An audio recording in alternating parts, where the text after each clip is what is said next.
It was something that took the world by surprise and clearly had a massive impact on South Korea. 이번 대선 결과에 그 누구보다 뜨거운 관심을 보였던 나라 바로 프랑스였습니다.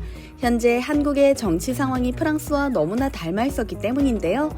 국민의 반대에도 불구하고 연금 개혁을 밀어붙였던 마크롱 대통령은 재임 내내 독단적 결정을 이어갔고 그 결과 정치적 고립과 대규모 시위, 지지율 하락이라는 위기를 자초했죠. 이런 상황 속에서 프랑스인들은 윤 전 대통령의 계엄 선언 후 한국인들이 보여준 민주주의 정신을 본받아야 한다는 의견을 내놓기도 했는데요. 이 때문인지 프랑스 공영방송에서는 한국 대선이 마무리된 후 각계 전문가들과 함께 다음과 같은 토론을 진행했습니다.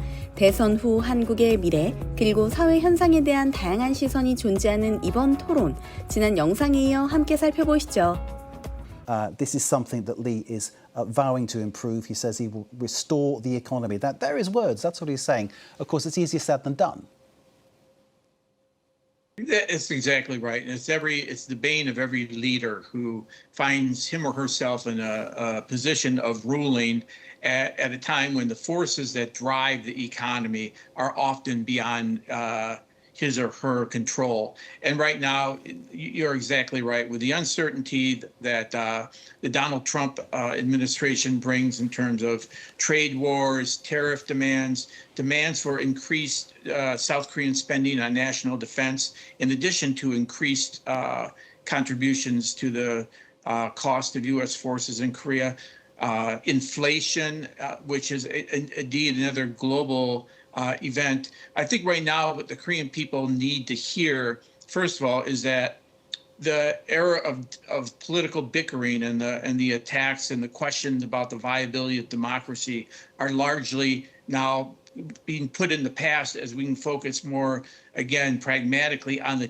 these challenges. And I think President Lee will bring together a team that has experience in negotiating with the United States. I remember that when we had the U.S.-South Korea Free Trade Agreement, it was actually the progressives who were the initiators of that process. And so I think every leader in South Korea knows, one, the importance of the security relationship with the United States, two, the importance of U.S. markets, investment, et cetera, and three, the need to be cautious in this kind of instinctive, let's just depend on China for the economy, because there's prices to be paid for that as well. So there's a 5-year term that President Lee will have, a lot of time to deal with it.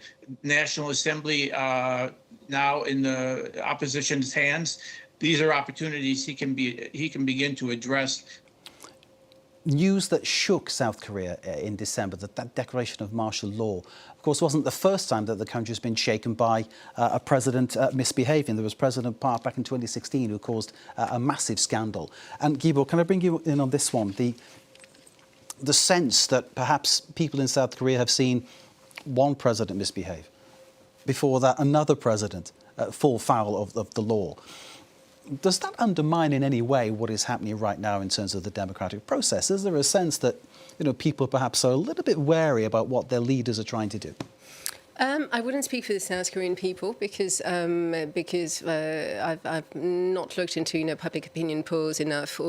But there's certainly some striking pattern with South Korean democracy, which is once presidents are out of office, they tend to be prosecuted. Prosecutors seem to have quite extensive powers, and quite a few of them finished in jail or committed suicide after their mandates. So, rate of youth unemployment in March hit a 4-year high of 7.5%.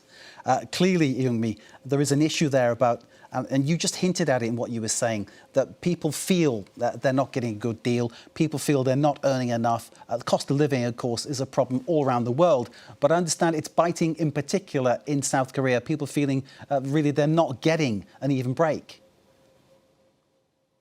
Because Korea is 12th largest economy, but that's because of all the concentrated wealth on Japan company. not majority of small medium-sized company or small medium-sized shops. If you see middle class population, a lot of people in their 40 or 50 or even 20s, they don't have job. Only 10% or even 1% get a job for big firm like Samsung, LG. The rest are left out there to be independent workers. So Lee Jae-myung I think he also mentioned that should focus on those majority of people, ordinary people struggling, not like a high-end, small minority of people who are rich already. Indeed, getting the masses into gainful employment, it's something that many politicians over the years have struggled to come to terms with and to make happen. Young-mi Kim, thank you. You can't talk too long about the Chinese the Korean economic difficulties without coming to the conclusion that they've got to build upon their strengths, and their strengths are the Samsungs, the Hyundais, the LGs, the larger companies, and that comes at the expense, perhaps, of income disparity and looking out for small and medium enterprises, the traditional sacrificial lambs of the Korean development model. And I think going forward, again, if President Lee, because of President Lee's unique background, particularly human rights and labor issues, he could be the voice of the ones who are otherwise being sacrificed. But he's going to find himself turning to these larger companies where all the wealth is and all the technology is that have been the growth engine for Korea and will probably be the growth engine going forward. Cindy Sala, thank you very much indeed. Thanks to everybody for this debate. We're out of time, unfortunately. So much more to discuss, but that's the way. 이처럼 프랑스 언론이 주목한 한국 대선. 그 이면에는 단순한 정치 교체 이상의 의미가 숨어 있습니다. 2번의 대통령 탄핵, 수차례 대규모 촛불 시위, 그리고 마침내 감행된 정권 교체까지. 한국은 지난 수년간 민주주의의 시험대 위에 있었고 이번 대선은 그 마지막 불꽃이나 다름없었는데요.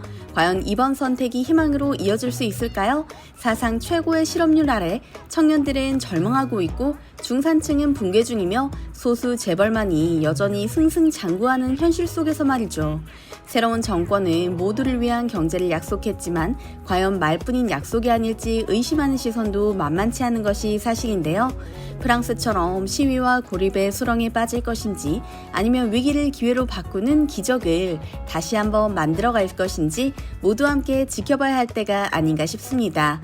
또한 전 세계가 새로운 민주주의의 실험대로서 한국을 지켜보고 있다는 점 역시 잊지 말아야 할 테고요. 여러분께서는 오늘 영상 어떻게 보셨는지요? 이번 영상도 흥미로우셨다면 좋아요와 구독 부탁드리겠습니다. 항상 함께 해주시는 구독자, 시청자 여러분 감사합니다.